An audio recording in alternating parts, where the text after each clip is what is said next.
Alors qu'est-ce que vous pensez du stand-up for nucléaire à Paris aujourd'hui? Et moi je pense que c'est une bonne initiative.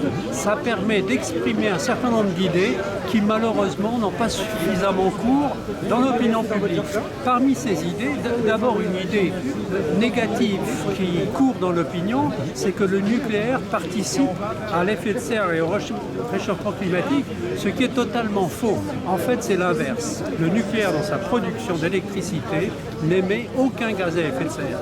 Et de ce point de vue, c'est une énergie qui peut s'avérer extrêmement utile pour l'approvisionnement futur de la planète en électricité.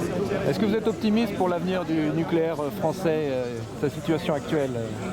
Pour l'avenir du nucléaire français, disons que c'est une incertitude. Il faudra que les responsables de la politique énergétique prennent bien conscience du fait que dans les 20 ou 30 années qui viennent, il faut que la France et d'autres pays puissent compter sur un parc nucléaire suffisamment important. Donc il faut dès maintenant penser à ce qui va se passer dans 10 ans, dans 20 ans, dans 30 ans, et dès maintenant élaborer des plans pour ne pas être pris au dépourvu. Est-ce qu'il faut attendre que Flamanville soit ouvert pour lancer 6 EPR? Alors, lancer 6 EPR, ça doit être dans les perspectives d'un gouvernement, savoir que la consommation d'électricité va avoir des niveaux relativement importants, même si on essaie de faire des économies par tous les points, par tous les bords, si j'ose dire. Mais il va y avoir de plus en plus d'électricité demandée par les sociétés, ne serait-ce que par le développement des véhicules électriques. Ça suppose plus d'électricité. Et donc, il faut se préparer pour ne pas être pris au dépourvu. Il ne faut pas lancer trop tard les réacteurs. Il ne faut pas les lancer trop tôt non plus. Il faut des études sérieuses pour essayer de programmer tout ça.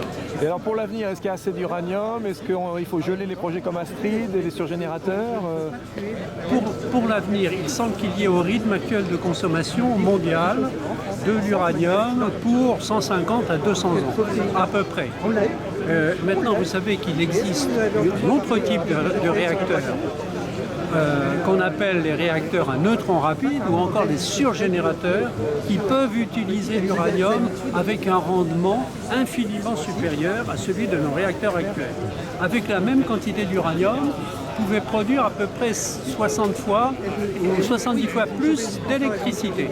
Donc, ces réacteurs à neutrons rapides qu'on appelle surgénérateurs, il faut les avoir, je dirais, en perspective. Il faut les préparer.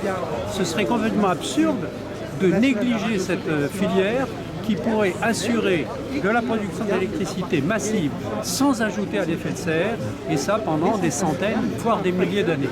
Très bien, alors stand-up for nucléaire alors? Stand up for nucléaire, debout pour le nucléaire, absolument.